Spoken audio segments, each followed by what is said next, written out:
Halo semuanya, pada kesempatan kali ini saya akan memberikan sebuah materi pada pelajaran penataan produk. Nah, pada kesempatan kali ini saya akan memberikan materi kepada kalian yaitu tentang bagaimana menciptakan suasana toko atau atmosfer ya. Yang kedua adalah metode pengelompokan penataan produk ya. Jadi di sini saya akan memberikan selain suasana toko juga akan memberikan informasi pada kalian yaitu bagaimana penataan produk.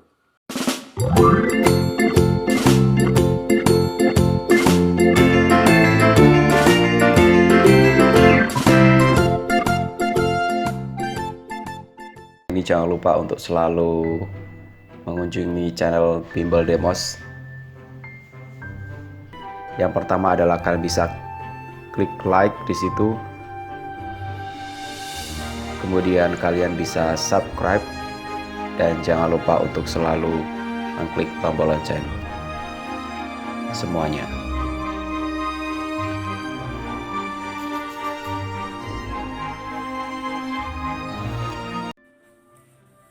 Ya, pada kesempatan kali ini saya akan membahas tentang mata pelajaran penataan produk di kelas 11 yaitu menciptakan suasana atau atmosfer toko atau supermarket. Suasana toko atau store atmosphere. Ini adalah suatu karakteristik atau elemen yang harus dipertimbangkan dan penting bagi setiap pelaku bisnis. Sebelum kita membahas lebih dalam tentang suasana toko, saya akan memberikan informasi kepada kalian tentang pengertian store atmosphere. Yang pertama adalah menurut Levy dan Witch pada tahun 2001, ia mengatakan bahwa atmosfer adalah mendesain suatu lingkungan melalui komunikasi visual, pencahayaan, warna, musik, dan penciuman untuk merangsang persepsi dan emosi dari pelanggan dan pada akhirnya untuk mempengaruhi perilaku pembelanjaan mereka. Kemudian yang kedua adalah menurut Berman dan Evan. Pada tahun 2001, dia juga mengatakan bahwa untuk toko yang merupakan basic retailer atau eceran, suasana lingkungan toko itu berdasarkan karakteristik fisik yang biasanya digunakan untuk membangun kesan dan menarik pelanggan. Kemudian yang menurut Sutisna mengatakan bahwa store atmosphere adalah penataan ruang dalam in-store dan ruang luar atau outstore yang dapat menciptakan kenyamanan bagi pelanggan.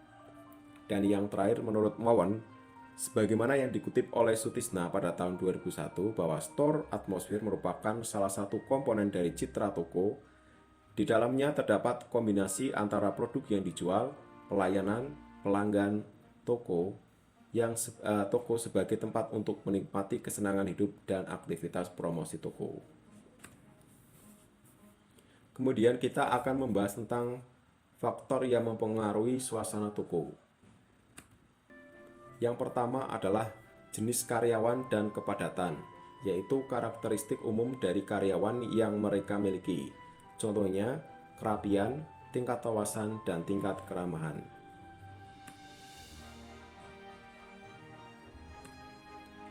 Kemudian yang kedua adalah jenis barang dagangan dan kepadatan, yaitu jenis barang yang mereka tawarkan, bagaimana mereka menawarkan serta memajang barang tersebut untuk menentukan suasana yang ingin diciptakan oleh pengecer.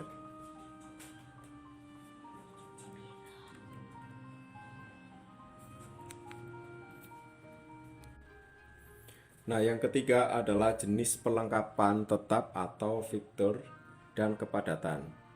Perlengkapan tetap harus sesuai dengan dan konsisten dengan tema awal yang ingin diciptakan. Pemilihan fitur dan peralatan yang ada disesuaikan dengan suasana yang ingin dicapai.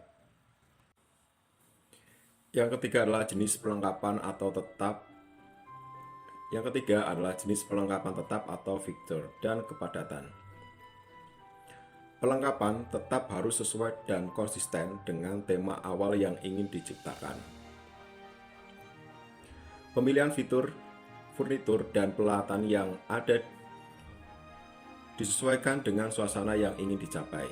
Sebagai contoh, outlet biru Sebuah distro kaum muda yang berkesan trendy dan modern memiliki furnitur yang bergaya minimalis dan modern untuk menunjang tema yang ingin dicapai. Yang keempat adalah bunyi suara musik. Musik dapat berdampak respon positif maupun negatif dari pelanggan. Karena musik dapat membuat seseorang konsumen tinggal lebih lama dan membeli lebih banyak barang, atau malah lebih cepat meninggalkan toko. Selain itu, musik juga dapat mengkontrol lalu lintas di toko, menciptakan image toko, dan menarik serta mengarahkan perhatian pembelanjaan. Yang kelima adalah aroma. Aroma atau bau juga mempunyai dampak positif dan negatif bagi penjual. Penelitian menyatakan bahwa orang-orang menilai barang dagangan secara lebih positif, menghabiskan waktu yang berlebih untuk berbelanja dan umumnya bersuasana hati lebih baik jika ada aroma yang disukai. Para pengecer menggunakan wangi-wangian sebagai perluasan dari strategi pemasaran eceran mereka. Yang keenam adalah faktor visual. Warna dapat menciptakan suasana hati atau memfokuskan perhatian. Warna biru, hijau, dan violet digunakan untuk membuka tempat-tempat yang tertutup dan menciptakan suasana elegan serta bersih. Selain warna, pencahayaan juga mempunyai pengaruh penting terhadap suasana toko. Dengan pencahayaan yang memadai, maka pengunjung akan merasa nyaman dan mau berlama-lama menghabiskan waktu di toko kita. Kemudian adalah suasana atau ambience supermarket. Ambience merupakan suatu perasaan pengunjung pada saat berada di dalam toko. Ambience yang baik dapat dilakukan menggunakan yang pertama adalah musik yang menenangkan atau relaxing music. Kemudian musik yang menyenangkan atau pleasing music. Yang ketiga adalah suhu udara yang nyaman atau comfortable temperature. Dan yang keempat adalah wangi-wangian ruangan yang memikat atau enticing aroma. Adapun aspek dari ambience ini adalah ada tiga. Yang pertama adalah aspek visual, yang kedua adalah aspek tekstil, kemudian yang ketiga adalah aspek olfactory. Sedangkan di aspek visual ini ada beberapa hal yang perlu diperhatikan. Yang pertama adalah simplicity, proximity, similarity, symmetry, continuity. Nah, untuk lebih mendalam kita akan membahas satu persatu. Yang pertama adalah aspek visual, berkaitan dengan pandangan warna, ukuran, serta bentuk dan penataan cahaya yang tepat. Nah, yang pertama adalah yang perlu diperhatikan adalah simplicity. Desain visual yang menekankan kepada kesederhanaan. Jadi, desain harus fokus pada fitur atau elemen yang benar-benar dibutuhkan. Sehingga desain sederhana, fungsional, bersih, dan teratur. Yang kedua adalah proximity. Desain visual berdasarkan kedekatan elemen, yaitu objek atau elemen yang berdekatan satu sama lain akan dipersepsikan sebagai satu kesatuan kelompok. Yang ketiga adalah similarity atau desain visual berdasarkan kesamaan elemen. Mata manusia cenderung membangun hubungan antara unsur-unsur yang sama dalam sebuah desain. Kesamaan berupa bentuk, warna, dan ukuran. Yang keempat adalah simetri. Desain visual berdasarkan keseimbangan elemen. Jadi objek yang simetris memberikan perasaan berimbang dan harmoni kepada mata. Yang kelima adalah continuity atau desain visual berdasarkan kesinambungan pola. Mata manusia mengikuti garis, kurva, dan urutan bentuk untuk menentukan antar elemen desain. Yang kedua adalah aspek tekstil. Ini berkaitan dengan sentuhan tangan atau kaki dan mata yang membuat pelanggan ingin merasakan. Contohnya di sini adalah tembok yang dibuat kasar tetapi ditata secara artistik ya. Kemudian aspek olfactory berkaitan dengan penggunaan aroma untuk menciptakan kesan rasa tertentu, juga digunakan untuk menstimulasi suasana tertentu. Nah, contoh di sini adalah aroma segar, aroma kesejukan, suasana kebun, atau mungkin suasana pesta, dan sebagainya. Kemudian kita akan membahas tentang tema visual display. Ada beberapa tema visual display yang akan saya bahas di sini. Jadi tema visual display antara lain misalnya di sini adalah tema puasa dan hari raya Idul Fitri. Jadi di momen-momen puasa biasanya di supermarket atau mungkin di department store atau toko itu biasanya mereka akan membangun sebuah tema di toko mereka. Nah, salah satunya adalah saat atau mungkin pada momen puasa. Nah, momen puasa ini digunakan di beberapa toko atau supermarket untuk memberikan daya tarik kepada konsumen menjelang Hari Raya Idul Fitri, yaitu mereka mendesain toko mereka untuk Hari Raya.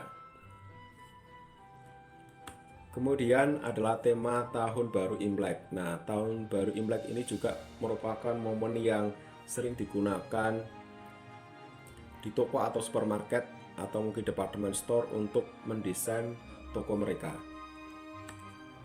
Kemudian adalah tema Natal dan Tahun Baru. Ini juga momen yang penting di toko atau supermarket. Biasanya mereka juga akan mendesain tema Natal atau Tahun Baru. Kemudian di sini juga saya akan membahas tentang metode pengelompokan produk. Yang pertama adalah penataan produk secara vertikal, yaitu penempatan barang supermarket yang sejenis berderet ke arah vertikal atau atas bawah, dan merek barang juga harus terlihat di bagian muka secara vertikal. Keuntungannya adalah barang dapat lebih banyak dipajang sehingga akan hemat biaya, pemakaian ruangan lebih maksimal, dan pelanggan tidak bolak-balik mencari barang yang diinginkan. Nah, penempatan barang dagang secara vertikal menggunakan yang pertama adalah shelving atau rak. Ya, digunakan untuk barang dagangan sehari-hari. Nah, contohnya seperti ini. Kemudian gondola, jenis rak barang yang bentuknya memiliki dua muka dan masing-masing muka mempunyai fungsi yang sama. Nah, biasanya ini sering kita temukan di supermarket atau mungkin di minimarket.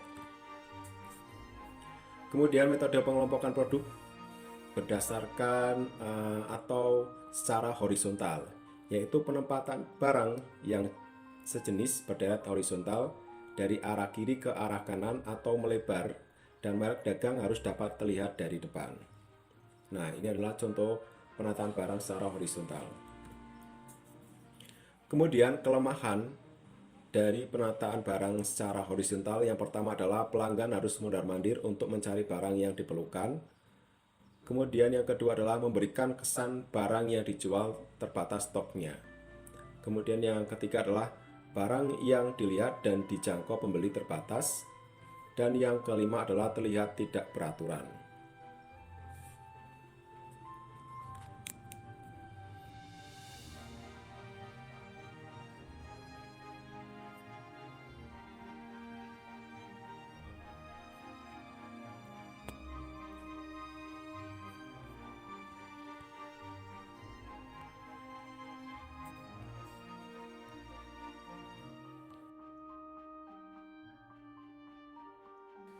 Nah, demikianlah informasi yang bisa saya sampaikan. Semoga bermanfaat. Jangan lupa untuk selalu like, comment, share, dan klik tombol loncengnya. Terima kasih.